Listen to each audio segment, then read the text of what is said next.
في عام 637 ميلادي كانت معركة اليرموك واحدة من أعظم المعارك في التاريخ الإسلامي. في تلك الحقبة كان المسلمون تحت قيادة خالد بن الوليد يواجهون جيش الإمبراطورية البيزنطية الضخم. كان البيزنطيون متفوقين عدداً وعدة، يتألفون من نحو 250 ألف مقاتل، بينما كان عدد جيش المسلمين لا يتجاوز 50 ألفاً. في يوم المعركة اجتمع القادة البيزنطيون معتقدين أن النصر سيكون حليفهم الحتمي، ولكن خالد بن الوليد كان يملك رؤية غير تقليدية واستراتيجيات حادة. قرر تقسيم جيشه إلى مجموعات صغيرة، مما سمح له بالتحرك بسرية وسرعة.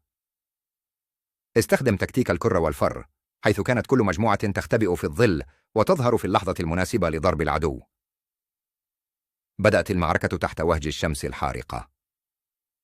ظهرت تشكيلات الجيش الإسلامي كظل يتراقص حول بدلتهم.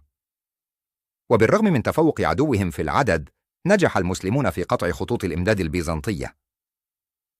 بدأت المقاومة تتحول إلى انتصار. فتحت المعركة البوابات أمام المسلمين للصراخ بحماسة: ها الله أكبر! واستمرت المعركة لساعات، لكن شجاعة وتضحية المحاربين المسلمين جعلتهم يتفوقون في المواجهات الفردية. وفي النهاية انهار الجيش البيزنطي تحت ضغط المواجهات المتتالية. تكللت معركة اليرموك بنصر عظيم للمسلمين، وأظهرت للعالم أن الإرادة القوية يمكن أن تقلب موازين القوى. بعد تلك المعركة تفتح الأبواب لتوسع الدولة الإسلامية. يكتب في صفحات التاريخ أن الصغار أحياناً يمكن أن يكسروا عظام العمالقة.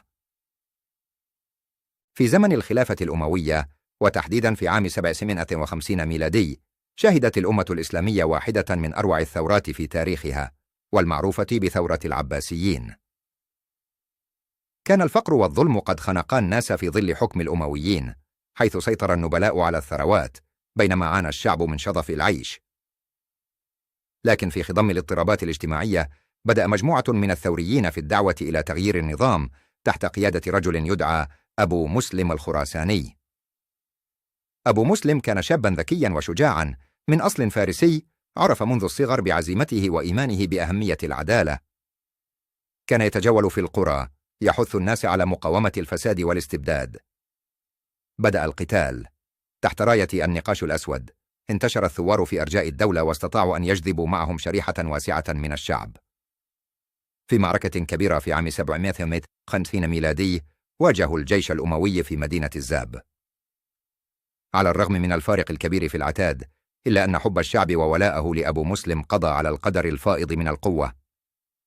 انتصر الثوار وانكسر ظهر الحكم الأموي. إن النصر في معركة الزاب لم يكن مجرد انتصار عسكري، بل كان بمثابة بداية جديدة للأمة. أدت الثورة إلى انهيار حكم الأمويين وتأسيس الدولة العباسية التي جلبت الفنون والعلوم والتجارة في عهدها. وعبرت العباسية عن الطموح لرؤية عالم جديد قائم على المساواة والعدالة. تجاوزت أحداث الثورة حدود الزمان، حيث ينظر إلى أبو مسلم الخراساني اليوم كرمز للحرية والتغيير، مما يذكرنا بأهمية القتال من أجل العدالة في كل زمان ومكان. في القرن ال15 الميلادي كانت أوروبا تستعد لصراع عظيم يعرف بحرب الوردتين، حيث تشتعل الحروب بين عائلتين إنجليزيتين، عائلة يورك وعائلة لانكاستر. لكن هناك معركة قد تكونت في الأذهان لن تذكرها كتب التاريخ بشكل كاف. في عام 1460 نشبت معركة تودين التي عرفت بأنها واحدة من أكثر المعارك حسماً. تجمع الآلاف من المقاتلين تحت راياتهم، وكل طرف يزعم أن له الحق في العرش.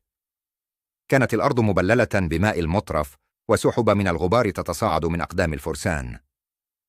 كان القائد الشجاع إدوارد الرابع يحمل آمال عائلته، بينما كان قائد لانكاستر هامفري ستافورد يقاتل ليصون شرف عائلته. في وسط ذلك الوادي حصل قتال عنيف، وتبادلت الطلقات بين الجيوش. في ذروة المعركة استخدم إدوارد استراتيجية محكمة من خلال قوات احتياطية، مما أربك جيش لانكاستر. بعد ساعات من القتال تمكن إدوارد من توجيه ضربة قاضية بهجمات منسقة، مما أسفر عن نصر ساحق لقوات يورك. لكن ليس فقط النصر العسكري هو ما ميز هذه المعركة، بل النتائج التي ترتبت عليها. استمر الصراع بين القوتين لسنوات، لكن مع توقيع معاهدة تحسن طرائق الخلاف واعتراف واسع النطاق بسلطة يورك، تغيرت موازين القوى في إنجلترا بشكل جذري.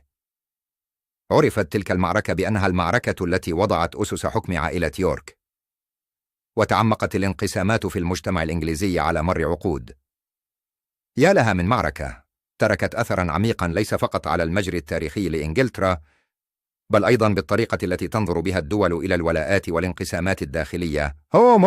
في عام 1972 في فترة حرجة من الحرب الباردة ووسط التوترات المستمرة بين القوى العظمى، تعايشت دولة صغيرة في قلب الشرق الأوسط، حيث كانت تعيش مجموعة من الأسرار الحكومية الغامضة. كان هناك ضابط استخبارات شاب يدعى أحمد، وكان يعمل في إحدى الوكالات السرية التابعة للحكومة. بدأ في اكتشاف حقائق مؤلمة عن عمليات غامضة تشمل تجارب سرية على البشر. تلقى تهديدات مباشرة تطال أسرته وتطال وظيفته. قرر أنه لا يمكنه الصمت أمام ما عاشه الآخرون، وأخذ قراراً جريئاً بكشف تلك الأسرار. قام بجمع الأدلة ووثائق مسربة فاضحة. في ليلة حالكة مرر أحمد الوثائق إلى صحفي معروف. بدأت القصة تنتشر كالنار في الهشيم، لكن أحمد كان يعلم أنه سيكون الثمن باهظاً. اختفى عن الأنظار، مفضلاً أن يبقى في الظل لحماية عائلته. حتى اليوم يتذكر الناس سره ويتساءلون عن ثمن المعرفة. كم من الأسرار لا تزال مخفية في الظلام، تنتظر من يكشف عنها. في عصر النهضة الإسلامية وفي قلب مدينة بغداد، حيث كانت المعرفة والفنون تتفتح كالزهور الجميلة، نشأت جمعية سرية تسمى حراس الحكمة. كانت مهمتهم حماية الأسرار القديمة والمعرفة التي تعتبر خطراً على السلطة القائمة. في أحد الاجتماعات السرية اجتمع أعضاء الجمعية في خلوة مظلمة، حيث كانوا يتناقشون حول مسألة خطر تسرب المعلومات إلى غير أصحابها. كان يوسف أحد أذكى وأمهر الأعضاء يسعى لأن يكون قائداً، لكن مريم زعيمة مخضرمة ومعتدلة كانت تعارضه بشدة. بدأ في تلك الليلة صراع مستتر في القلب. قدم يوسف عرضاً مذهلاً حول كيفية السيطرة على الأسرار وإدارتها لصالح الجمعية، لكنه كان يخطط في سر لتنفيذ خيانة تتمثل في نقل تلك الأسرار إلى الحكومة. عندما اكتشفت مريم مؤامرة يوسف، واجهته في اجتماع لاحق. بدلاً من المواجهة الصريحة، لعبت مريم دوراً خفياً. اقترحت مبادرة جديدة تضمنت إعادة الهيكلة داخل الجمعية. مع تزايد الضغوط، تعاون يوسف مع أعضاء آخرين لتحقيق ما يعتقد أنه استعادة السيطرة، مما أدى إلى اتهامه بالخيانة. وهم بذلك كسبوا دعم الكافة ونفذوا حكم الإعدام بحقه. بدلاً من ذلك، أدركوا بعد فوات الأوان أن حكمهم عاد عليهم بالخسارة. فقد تكشفت الأسرار للجميع، وتفككت الجمعية في نذر عام واحد. في النهاية، ذهب جميع الأعضاء من رجال ونساء إلى طرقهم، ضحية لطموحاتهم وشرورهم. وكانت درساً مراً حول السلطة واليقظة، خصوصاً أن الأسرار لا يمكن الاحتفاظ بها إلى الأبد.